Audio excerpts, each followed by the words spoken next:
what early hurdles do you remember kind of getting into the field or kind of getting started? Because, you said you were going to school for political science, so something kind of completely different than, what you went into.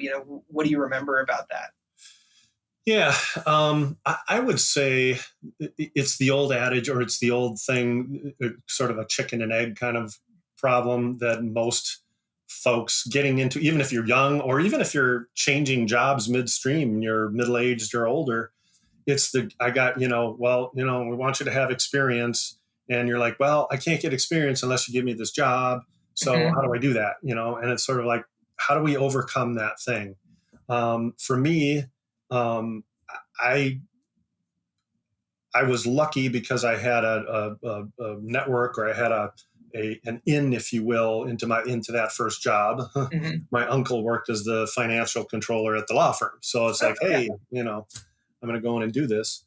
But for to take my experience and or what I just said and kind of apply that to other folks that may come up against hurdles, I would say it's definitely all about networking and getting to know people and exposing yourself to other people in the field that you want to get into.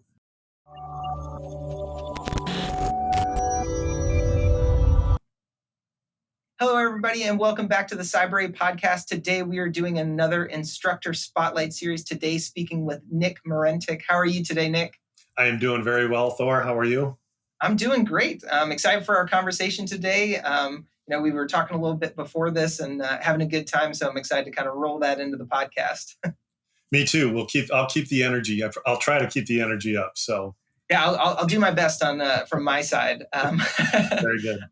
So to kick this off, I kind of like to ask, how long have you been in the cybersecurity industry? Yeah, so I get a little sheepish whenever somebody asks me that question, just because I feel like an old timer. In IT, I'd say it's around 30 years. So I started late 80s, 1990-ish timeframe. So I guess that would technically make me an old timer. That's definitely a long time in the industry. I myself got my start in 1990 when I was born. So it's a little bit different. Perfect. You were already doing things before I could function. So you've been here, not the beginning, but I can only imagine just the amount of information you've learned over that time and the different, just the speed of which technology has changed. I can't imagine. Yeah, no, you're totally spot on, and it's strange because, I'll have this conversation with friends or colleagues, and one of the things we'll talk about is like folks in your generation or grew up with the internet and grew up with smartphones and all of this technology. And I think that's good, but then of course there's always the negative piece. There's both sides of each coin. I kind of appreciate the fact that I remember a time before we had those technologies. Maybe it makes me appreciate them. I don't know about more, but just makes me appreciate them a lot.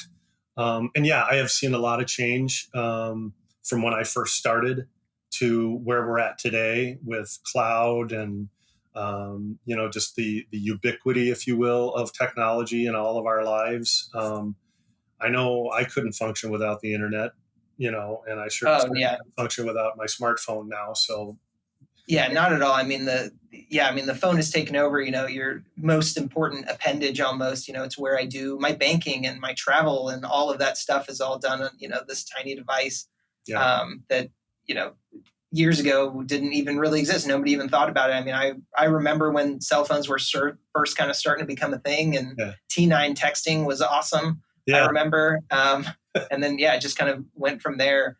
It's just crazy. And it makes me think of how advanced people who are children now in 10 years, because they've just grown up with all of the technology things that they're used to and things that they can do that, took other people years to kind of learn and kind of get up to speed on.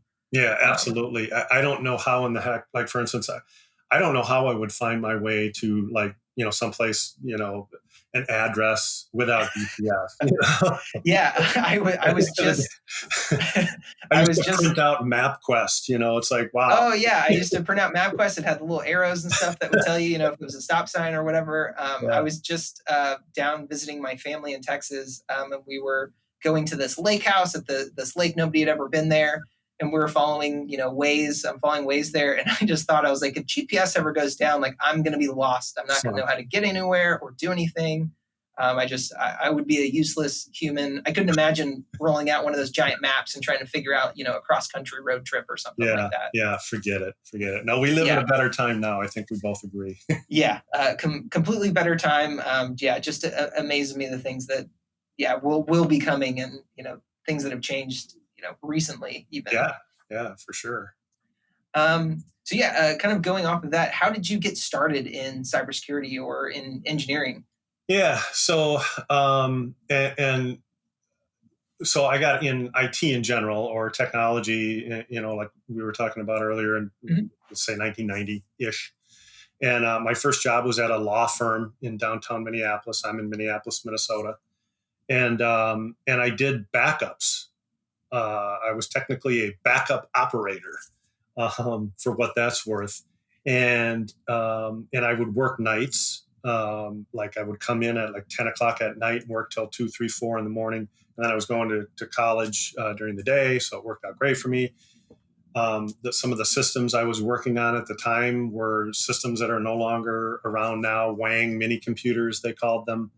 And I would literally go in, and the law firm would do their stuff all day, and then I would come in at night, shut all the systems down. And if you've ever seen any of the movies, like War Games, Mhm.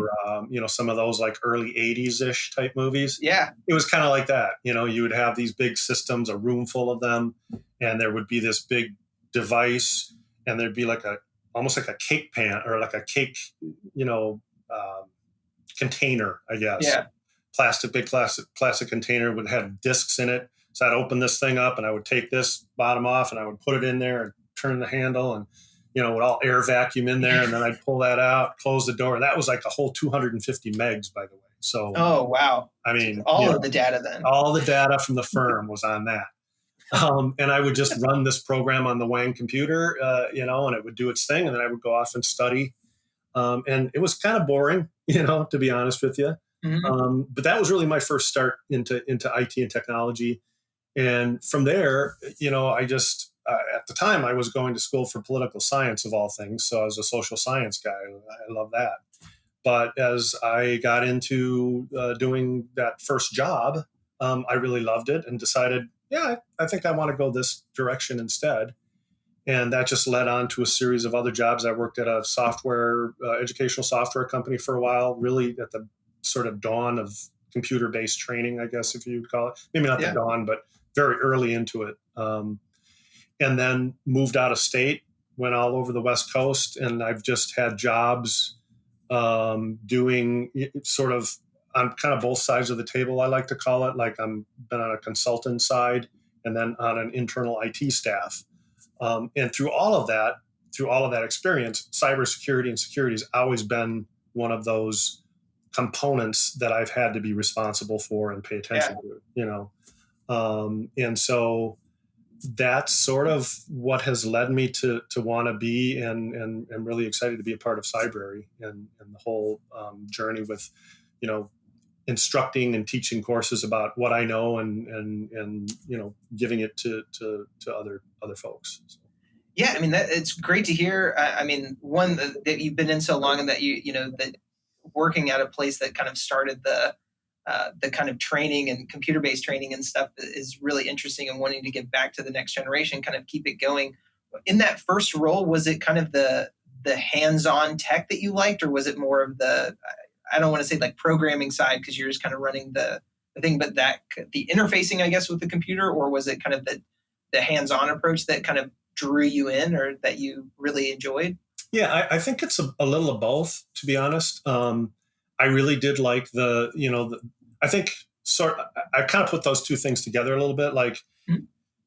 the hands-on. running programs on the system, the Wang system at that time. I really liked it, and I liked the logic of it and the order and all of that. And step by step, you do this, then this happens, and that kind of logical progression of tasks, if you will. Yeah. And to be honest, let's say, I think the World Wide Web, we know what the internet is, right? We know it started out ARPANET and all of those types of things. But then the World Wide Web stuff kind of kicked off right around then too, right? So first time I saw yahoo.com, I was like, wow, look at this. This is cool, man. And if you go back into the Wayback Machine, you can see some of those old, slices of those old websites and what they look like compared to now. It's really kind of cool, man. It's a real difference. But then it's just exciting. It's kind of like, wow, I'm gonna continue to stick with this, because this is definitely a move away from just green screens and doing that task oriented stuff. Yeah. And then CompuServe. I had a CompuServe account, an AOL account, and those types. I was getting into those, and so now that was fun to be able to communicate and have sort of a bulletin board type of experience where people were trading ideas and things like that. So that just really planted the seed for me. And yeah. I mean, it seems to have worked out. Seems like it was a good seed. So that's good. I mean, what kind of, I guess, starting, maybe not the role you had in college, but after that, what early hurdles do you remember kind of getting into the field, or kind of getting started? Because, you said you were going to school for political science, so something kind of completely different than, what you went into. What do you remember about that? Yeah, I would say it's the old adage, or it's the old thing, sort of a chicken and egg kind of problem that most folks getting into, even if you're young or even if you're changing jobs midstream, you're middle-aged or older, it's we want you to have experience. And you're like, well, I can't get experience unless you give me this job. So how do I do that? And it's sort of like, how do we overcome that thing? For me, I was lucky because I had a network, or I had an in, if you will, into that first job. Mm-hmm. My uncle worked as the financial controller at the law firm, so it's like, hey, I'm going to go in and do this. But for to take my experience and or what I just said and kind of apply that to other folks that may come up against hurdles, I would say it's definitely all about networking and getting to know people and exposing yourself to other people in the field that you want to get into. Yeah. We know that technology and IT in particular is hugely, it's wide, right? I mean, there's, like we were talking about before this recording, you can do anything from coding, sitting there and writing code, detail oriented, to bringing out a creative side of yourself to do some type of design or web design, or so there's a whole gamut of opportunity, and technology is ubiquitous now. So we're all doing something on some type of computer. We've got Internet of Things. Everything's connected up, so we can get to things via an app on our phone. Mm-hmm. And so I just think that the sometimes the dearth of opportunity that's out there is a negative thing, because you don't know what to do. Like, what direction should I go to? I've found that with some younger folks that are in my life that have asked me, how do you get started? Can you help me get started? And I'm always the type of person that I like to give a hand up. So if I can make an introduction, come to this user group with me, you might like this, expose them to other people and other organizations, if you will, or groups in that space. I think that hopefully something will click like it did for me when I first started. Yeah, I think that's, that leads right into the question I was going to ask next is, any advice for people getting into the industry now? And I think, you touched on a lot of the points, like networking is a huge thing, and trying to figure out what you find interesting in the industry, because there's so many different jobs and different roles and all of those things that what you want to do might be completely different than what somebody else does. But there's Mhm. still a bunch of roles for that kind of position. So, I Absolutely. mean, I get reached out to all the time because I work here, oh, I'm looking to get into cybersecurity. What should I do? And I always ask, what are you interested in, or what makes you want to get into this? What type of thing do you want to be on the offensive side or the defensive side? There's so Mhm. many different aspects of the space that really you can go kind of in any direction. And I really like what you said of trying to give the next, group or the people behind you a hand up, Mhm. instead of trying to make it more difficult or, something for the next generation.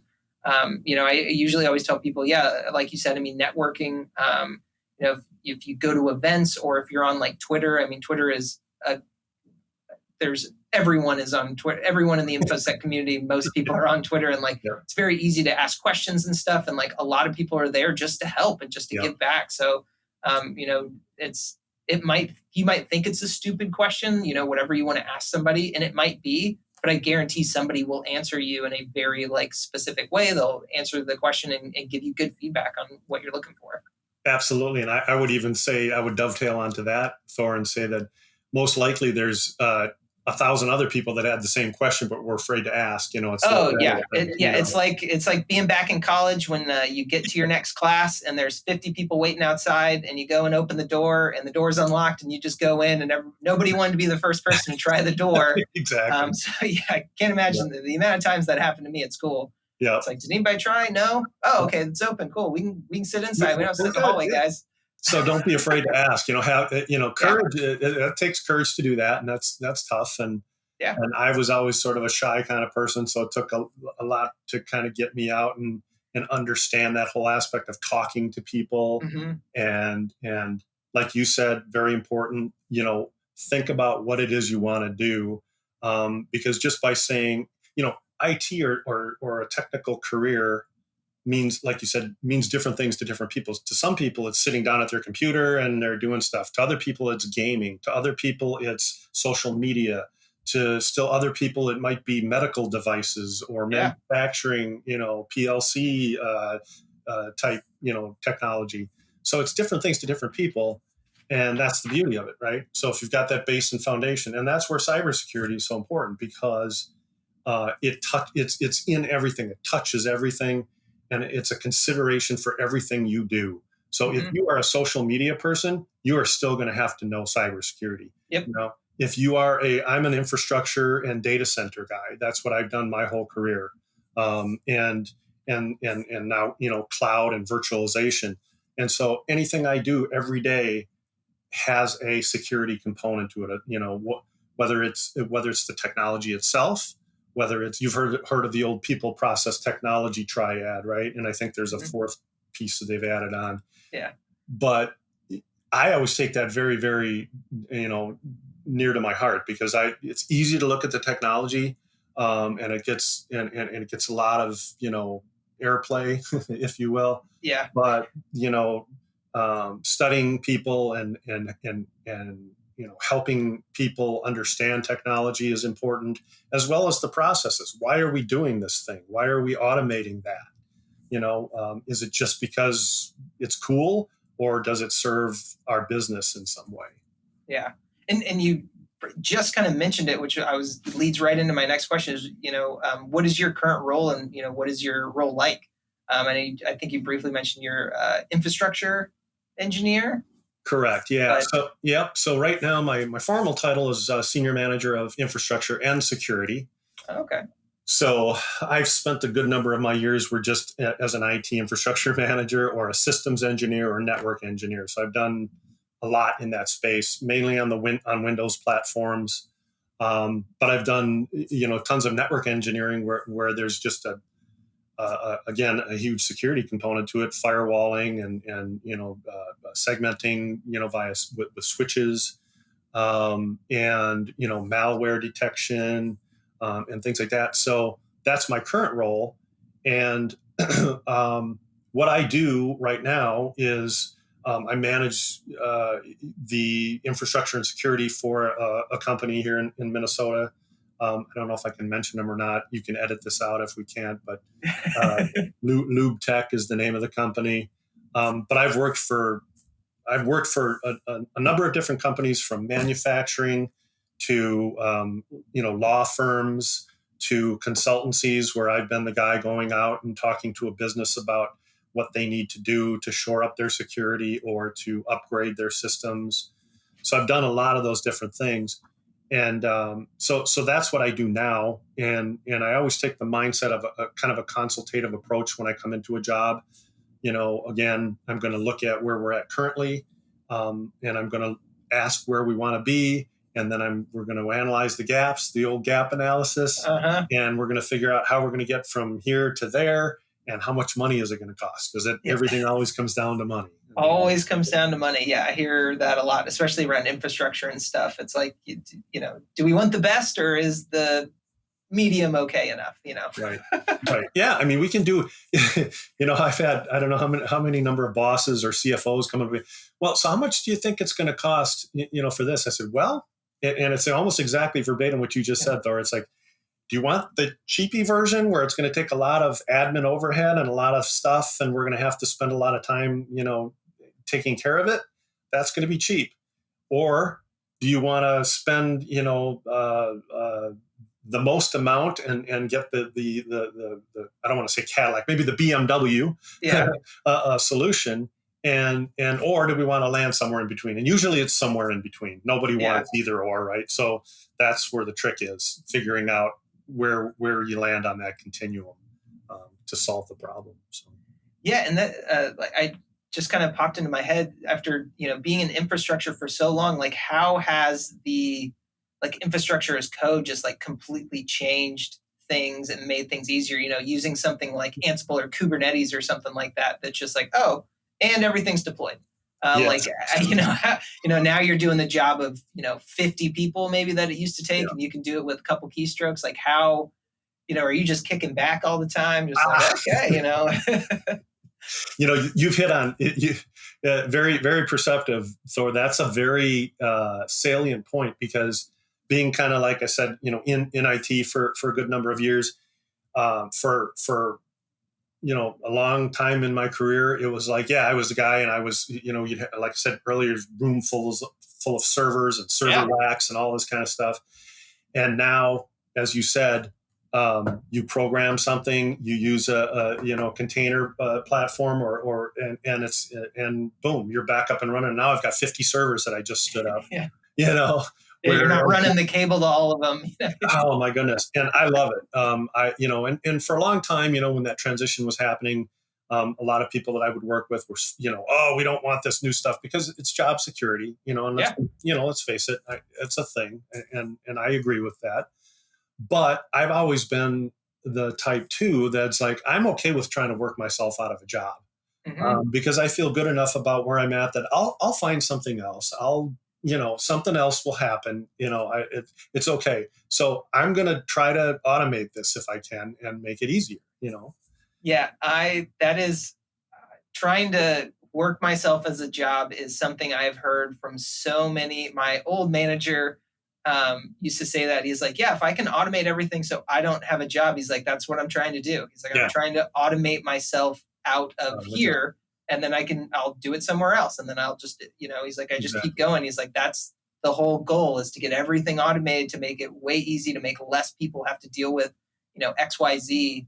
So it's funny that you said the exact same thing. Yeah. And it's funny too, where, let's say, I may get the years wrong, but 20 years ago, 15 years ago, virtualization was oh my goodness, wow, we can take one physical host and we can run 50 computers on it. Well, that's crazy. And then that concept sort of moved to the cloud, and now we've got that in a cloud where somebody else is worrying about it in somebody else's data center. And again, going back to the same thing we were talking about earlier, that's what I always try and do. I want to move everything out of my data center into somebody else's data center. Of course, where it makes sense. I'm oversimplifying it like crazy, but you get the idea where you can, where safety, where you can safely do that and still, be productive, and the applications will still run and perform, adequately. That's the goal, and it should be the goal. We're moving towards, I think, you've probably heard this term utility computing, and that's really what cloud is. It's utility computing. It's like paying your power bill, your bill for your electricity. Hmm. You used so many kilowatt hours, in this last month, so that's what you owe. Now here we are with cloud. You use so many CPU cycles, so much Yep. RAM, blah blah blah. Here's what you pay. And I really think that's the way we're going to go. And I think we're not go. We're there. We're there. Yeah. We're heading. Yeah, I agree. I mean, I think we're already there, and I think you can correct me if I'm wrong. The thing that I remember our team hating, the two words our team feared the most was on-prem. Yeah. It's like, please no. Yeah. Yeah. It's like, no, whatever your concerns are and stuff, we can do it not on-prem. Trust me. We'll figure it out. Yeah. Yeah. I had a boss in one of my last jobs where we were planning for disaster recovery, because that's, Yep. you don't think of it necessarily in terms of cybersecurity, but it really is important. And it's always one of the concepts within a NIST framework or Oh yeah. many other frameworks, is how do we recover ourselves if we get a ransomware attack or, whatever happens, right? Malware gets in there. And he wanted to bring, so we had a co-located facility, and we had a small little, server closet, if you will, on-prem. And he wanted to bring the disaster recovery back on-prem because we could save money. Hey, we've already got this space. And I fought and I won. No, we cannot bring this thing back here. I don't care. We'll come up with, now there's disaster recovery as a service. Everything's a service. Yep. And it's tailor made for small companies like that can just move it off. Yeah, offload it. I mean, we've been talking about a lot of stuff about your role. I mean, what do you enjoy most about your role? What do you really like? What keeps you coming back every day? Is it just trying to automate yourself out? Yeah. Yeah, that's part of it. But I think the big thing is just the strategizing about how to make the organization I'm a part of better and leverage technology to make the organization better. And so what do I mean by that? Things like we have a manual process that we're doing right now.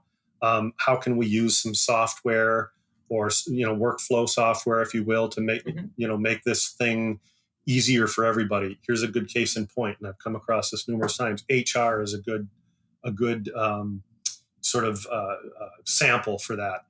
Onboarding new people, it's always a tough thing for many organizations, especially smaller ones, because you don't have 50 people in the HR org that can do each little thing for somebody that starts new. Yeah. So there'll always be some kind of manual process. You'll interview, then they'll create some records in the HR system, which is going to be payroll type stuff, plus the normal onboarding with background checks, all that kind of good stuff. Yeah. And then that's got to flow over to IT, because that's usually the next step in the process. Yep.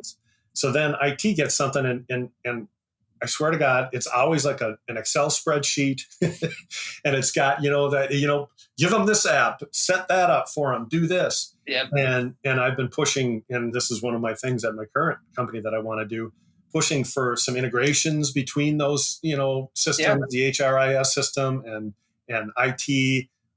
They have to be segregated, from a security standpoint, but workflows, man, start them up in here in HRIS and then move them down into the IT system, get them an Active Directory account set up, get them a mailbox, blah, blah, blah, get them their computer, all those types of operational type things. Yeah. So, that is a thing that it jazzes me. It gets me I'm like, yeah, this is great. I can come up with a process and a flow here, and I can use technology to do it, and people are going to like it, hopefully.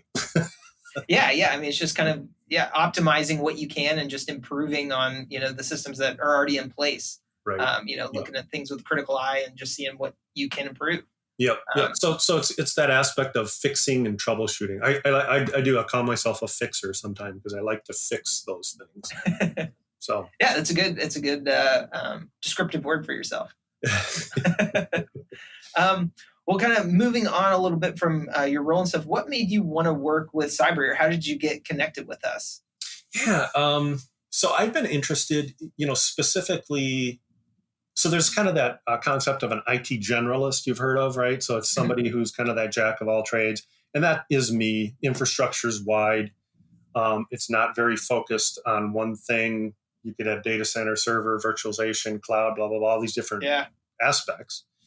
But I've wanted for at least the last 10, 15 years of my career is to just focus on cybersecurity and, specifically around, process frameworks and adopting those frameworks to a company to make their security posture better, prepare them for, the inevitable attack of some sort, whether it be ransomware or malware, phishing.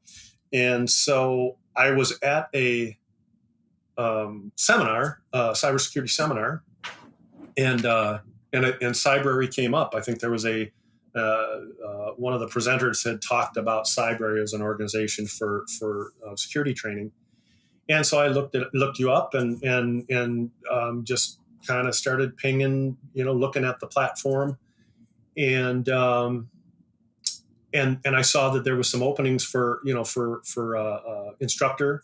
And so I just threw my resume out to you and LinkedIn connection or URL, and got an answer back and did some interviewing. And it was like, okay, we want to talk to you more. Yeah. I think that obviously Cybrary, we were talking earlier, Cybrary is going through some evolution now, and I think that was right, like maybe the tail end of the last evolution period, if you will. Yeah. So there's a lot of contracting going on. But I really just enjoy the environment and atmosphere and folks like yourself at Cybrary that are really, energetic about, being at the company. So, and I like the idea too, that, the type of work that this isn't so contingent on a physical location.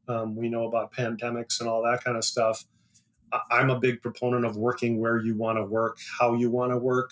Yep. I'm not an old school, got to be in my office, got to be in a cube, got to blah, blah, blah. I want to be, if you can work in a coffee shop and you can be productive, by all means, go there. Of course, be safe and make sure that you've got all the, security, tools in place. You want to work at home? Great. You want to be in the office? Wonderful. So that's kind of the other aspect of Cybrary. And then third, I'll throw another one out at you. Just the smart people that are here. I was just listening to one of the earlier podcasts where there's a guy who's in the FBI, and those are people that I have not necessarily come in contact with in my career, and I want to learn from them, and I want to maybe help them with some of my perspectives coming from my world of corporate, on the corporate side, if you will. So there's just a lot of really smart people here, and I like to surround myself with those people. So. Yeah, I mean the smart people thing, I definitely agree with, and kind of am a part of that as well. I mean, there is a lot of smart people who work here. A lot of times, I mean, a perk of my role is, I get to talk to people like yourself. I got to talk to Clint, who I think you might have been talking about, the FBI episode that we did, which is really interesting. I just get to talk to a lot of interesting people that have a lot of different roles and different backgrounds and things, and you just kind of get to hear different stories and things that, I never would have any other way besides, kind of working here, which is nice. So it's just a kind of cool perk to see, hear all these different aspects of the industry and everything. Yeah, for sure. And I think too, Thor, it's important. I mean, that's part of how we all grow as individuals, right? Is just kind of different perspectives. That's why I kind of threw out the thing around, my love of a social science, right? Like political science, gave me a different perspective. I didn't want to go down the road of seeking out a computer science degree or accreditation like that. Now, I think those are important. I think they're great, and I hands down. But I think that sometimes we miss, I guess sort of the human element or the human, concept or perspective of technology, how it impacts people. I think sometimes having a wider, background, be it just life experience or in college or, whatever way that you can get that is really important. So I've always found it important to me. So. Yeah. I mean, That's great. And I know right now you don't have any courses on our site yet, but I mean, what are you looking to teach? What, knowledge are you looking to kind of pass on? Yeah, I mean, definitely some of my strong areas are network on the engineering sides and systems engineering. I am working towards working on a career path for systems administrator on the Windows platform, and again, I feel I'm pretty strong there. Yeah. So I'm currently in the process of working through that and developing some content for that. Hopefully, it comes out pretty soon. And yeah, I'm really stoked about doing that. And I think also the how you can apply different frameworks to an internal infrastructure, if you will, to shore up some of those sort of gaps. Again, talking about gaps Mhm. in an organization's security posture. Well, let's see. Since you're, going to be an instructor and, trying to give back, is there any social media or anything you want to share, or a way people can contact you if they have any questions or follow-ups, if they really like this podcast episode, fingers crossed, Yeah, and they want to talk to you? yeah, absolutely. LinkedIn, it's the same old thing. LinkedIn is the best avenue, and I'm on there a lot. I've got a lot of connections there, so anybody can reach out to me and connect up, and I will connect with you, and I post some things on there. I'm not an avid poster. I don't, I'm not a Facebook person. I'm a lurker, I'll Yeah. look at, but I don't do a lot of that. Yep. Um, that type of thing. So that would be the best way to get a hold of me. And yeah, I would invite anybody to contact me. And if I can help, again, with any networking connections I might have, get to know me and reach out, and I'd be happy to chat with you. So. Awesome. Well, yeah, everybody listening, we'll include a link to Nick's LinkedIn. So if you want to connect with him, you can. It'll be in the description below if you're watching the video, or in the show notes. But now I kind of want to switch gears a little bit, Nick, and I want to ask you some kind of fun questions, a little bit different than what we've been going over. So my first one up, I feel like I already know the answer to this, but are you the IT guy for your friends and family? Yes, I am, without a doubt. I even have some friends in Seattle, Washington, where we used to live, that still call me for tech support. Yeah. And the What's the same last thing. question you got asked? Somebody, their computer basically was kind of the old blue screen, wouldn't boot up, Oh, wouldn't start after some updates, and walked them through some things on the phone. I've not lost my tech support chops, though. I still have it. I still got it. And then I love to use remote access tools like a Team Viewer or Log Me In. oh Those are yeah. really handy for helping people out, so I don't have to go and just Yeah. connect up. I will say it's super nice that now, like, most people know how to use Zoom. And Yeah, it's like, yeah, just open Zoom and then agree to share your screen, and then and I'll just we'll, walk you we'll through help you. it. Yeah, yeah. So yeah, I definitely do that, and I enjoy it. That's fine. I can also not answer the phone. So Yeah, it's very easy. Yeah. Yeah. The problem with me, I've dodged phone calls before, and they're like, but you're the IT person. Like, your phone can't have problems. Like, you'd have figured it out already. yeah, It's like, right. you got me. Yeah, true. Yeah. Well, they figured out your scheme. Yeah, exactly. Although I just told everybody here, so kind of shot myself in the foot on that one. Yeah. But luckily, none of my family doesn't listen to this, so it might still work. Good. Um, I hope so. has any movie or TV show accurately portrayed what you do at work that you can Ooh, think of? yeah. Again, I'm a little loath to say it, but Office Space. Oh, I love that movie. It is hands down one of my favorite movies. And just working at Initech, and so it doesn't portray what I do now for sure, but that whole idea of just being in that office and everybody's kind of doing their own little thing, and the what's the word?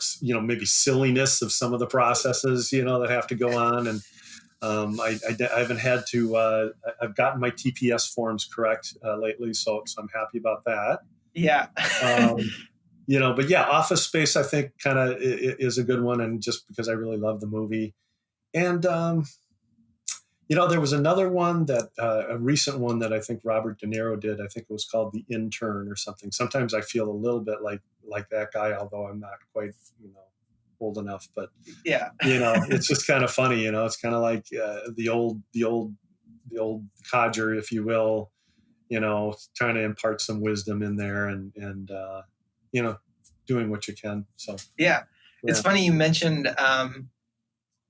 It's funny that you mentioned Office Space. Our Wi-Fi at a company me and my friend set up. We named it Initech Public, and actually, where we work now, we have a printer like most places, and you can email yourself things from the printer, and the subject line is PC load letter. and our finance guy uses the printer the most, and he was like, "Can you guys please take this off here? I'm tired of it saying PC load letter every time." And I was like, "Oh, are you getting upset, Michael Bolton?" And he didn't get it. It was a really good joke for a while. Well, it might still send it. I'll have to email myself something from the printer to see if it still says it. You may want to do him a big favor and just sit down and say, we're going to have a little movie night or day or whatever, afternoon lunch, and we're going to play this movie and have lunch, and then he will get your references. Yeah, I think he got the reference. He just didn't appreciate it. If you can't appreciate Office Space, I don't know. Yeah, I don't need to know you then. Going on to my next one, how do you explain your role to non-technical people? So in the meme of your job, what my friends think I do, what my family thinks I do, and what I actually do. How do you explain that to people? Yeah, and that's usually a tough one because, when I say, I'm infrastructure manager, they're like, what does that mean? Are you got roads and bridges or something? What is that? Do you work with asphalt? I don't. But I just usually explain it that it's around sort of the data center and all of the systems that run the company, and I have to ensure that they are up as close to 100% of the time as possible. And if there's disruptions, if there's patching, if there's things to fix, I have to plan and make sure that we can do those fixes and maintain them with the least amount of impact to the company. So by that time, they've pretty much said, I don't really care what you do. It sounds great, Nick. Thanks so much. And it really is, people do understand, servers, and they do understand that everything is contained therein. So somebody's got to take care of that stuff. And even like we were talking about earlier with cloud, even though I no longer I don't have to patch all the VMs and all the servers as much, because now Microsoft or Google or Azure or AWS is doing that. I still have to make sure that people can get to things. I still have to make sure that they're running. So there's just as much work. It's just, I don't have to go to a data center to do it. Yeah. Must be nice. Yeah. And my final question, especially with you being in infrastructure, I'm kind of interested to hear your answer.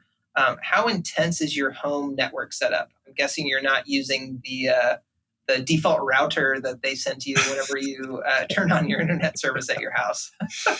That's funny. Yeah, no, I mean, I've kind of went like kind of a cycle. So like when I first sort of got in and I was doing a lot of consulting and working for companies where I'd be out in the field, so to speak, fixing other companies' stuff, I collected a lot of things, right? Yeah. I literally had 10 servers, and I had, and it was all this stuff that I had got, hey, you upgraded this server. What do we do with this one? I said, well, I'll take it. Yeah. And so I would take it home and I would, have those servers, and I'd run my mail server, file server, or what have you on a web server. Now I've went away from that, and I do, and a lot of that is good because I like to test, having a lab environment. I would encourage anybody, again, kind of going back to people breaking into IT and maybe specifically in infrastructure, whether it be systems engineering or data center engineering or network engineering. There are so many tools and so many platforms out there for people to take advantage of that don't cost very much money, and you don't have to maintain 10 throwaway servers from some company. And it's beautiful. And that would be another thing that I would encourage. Reach out to me, or anybody at Cybrary listening to this. about some of those platforms and how you as a student can get a student subscription to Azure. I have one of those still. Somehow I've grandfathered myself in or something, and you can play with any of those technologies. You can set up your own data center on Azure and practice. And you can download different versions of applications and run them. There's several tools like for network engineering and testing, GNS3. I think there's a course on Cybrary that covers GNS3. I use that all the time. It's a wonderful tool for simulating network traffic. Yeah. So, a lot of my crazy home network is now again up in the cloud. I do have 3 monitors. I do have 5 computers.